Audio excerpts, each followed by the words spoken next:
Yeah, it's been a long night, the Geiger counter's telling him to go home. It's been a long time since he felt this bad on his own. A lot of years went by with his hands tied up in his career. Forever, and no more. The Midnight Sky is the film I'm reviewing. Yes, welcome. I was going to do the entire video as a Miley Cyrus parody, so thank you for sticking around. Now, there will be spoilers in this ending explained video, and if you enjoyed it, please do drop a like down below and subscribe with notifications on if you want more from us. Now, the movie came out of nowhere for me, and I've made a habit of not watching trailers of non-comic book movies, and Clooney's movies are just one of those movies I just have to watch, no question. He's one of my favourite actors, along with Brad Pitt, ever since I saw the first Ocean's 11. This is his first acting role since 2016's Money Monster, which was criminally underrated. We open with Augustine Lofthouse going down to eat, and it's 3 weeks after the event. The event being an unexplained cataclysm across all of Earth, causing huge radiation clouds across the world. However, in the flashback of the evacuation, a woman is worried about her child and thinks that she's gone missing. Now, we're led to believe that this girl that Augustine finds later on is her, but of course it was a figment of his imagination, kind of pushing him on to do his work and reach the spaceship, the Ether. Now, he is isolated in an Arctic base and refused to be evacuated, as he hasn't got long left to live due to a sickness and needs regular transfusions. We would later learn he's trying to reach ships left in space and warn them of this cataclysm. One was heading to a planet that was actually habitable for humanity to escape to, and this is the Ether, and its destination is K23. Now, the movie cuts back to a time in his youth where he presented findings of that moon of Jupiter called K23 that is habitable for human life. Now, he meets a woman and they strike up a conversation, and they obviously hit it off there and get down to it later.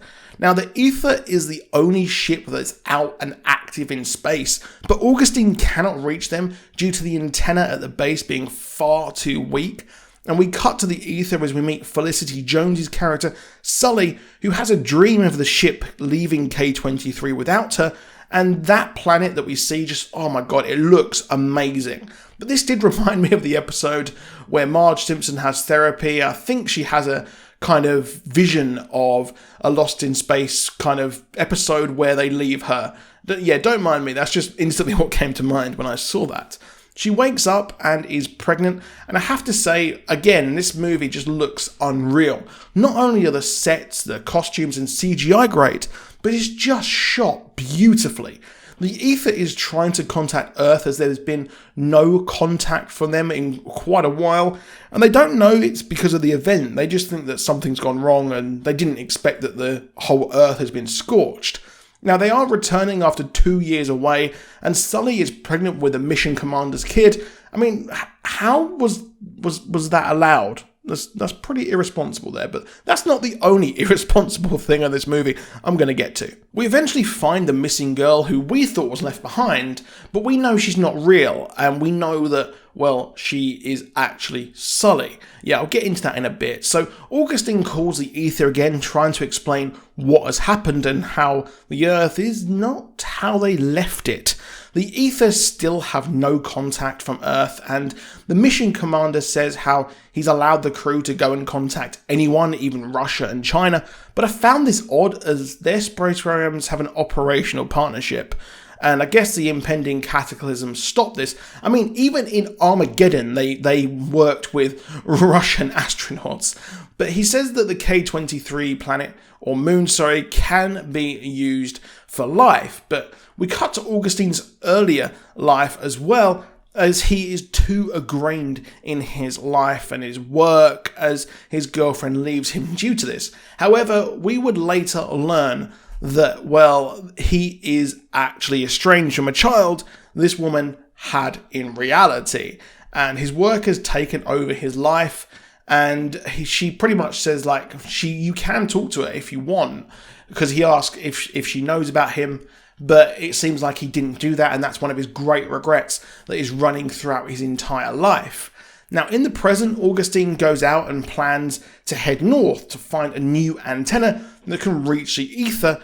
And, well, the ether have their own problems as they've drifted on course, and they now need to actually build a new course. However, this is through uncharted space. So, yeah, that's a bit of a problem there for them, as they would run into debris and things like that, and they need to get back to Earth. Now, Augustine has his own issues as he heads out into the world and faces wolves and the elements. Now, he finds a crashed plane, but we see the sole survivor of this plane, and he decides to put this dude out of his misery. You can see the burns over him and things like that, and it just looks like the world is just absolutely wrecked. However, the next place he chose to stay actually floods, and he loses his dialysis machine, which he does need daily to survive. However, he reaches where he needs to go and contacts the ether, only for debris and meteors to destroy their comms tower. Now, weirdly, Sully, the pregnant woman, goes out for a spacewalk when others could have easily gone to go out and fix the tower, with a woman who has never done a spacewalk before, and debris hits them again and punches the newbie suit. I feel like this was really stupid, and these two decisions where she's pregnant and we've got someone else there who has never done a spacewalk before and gone out to fix the thing, when all the time in movies they send out someone who can go out there but hasn't got the expertise, and they kind of tell them what to do over the radio. But this whole scene where she gets hit and the blood appears and obviously there's no gravity, it looks insane as the blood seeped out of her, and really, I think this looked great. And as much as I can say this after a woman bleeds to death, this movie was a joy to watch. It really was something else. And the look of it, and these scenes here did remind me of the movie Gravity, which was just stunning. One of my favourite movies. Augustine can finally speak to the ether again and speak to the crew, and he tells them not to come to Earth, and the ether then sees the scorched Earth. Now, Tom, one of the ether's crew, he really misses his family. He's had like a VR thing where he sits down with his family, and he really does miss them. Of course he does.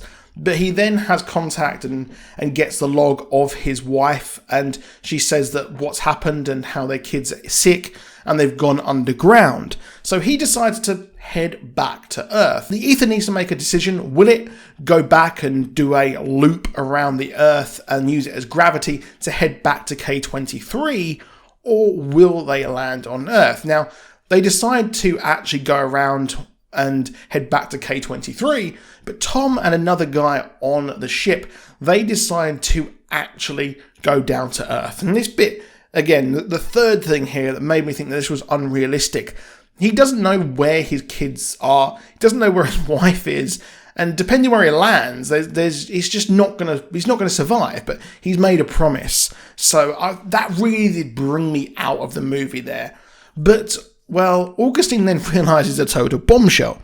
He realises that Sully is his daughter. Eventually, Sully realises that she is speaking to Augustine, the man who discovered K23, and he's the reason that she joined NASA. However, she says that her mother Jean knew him.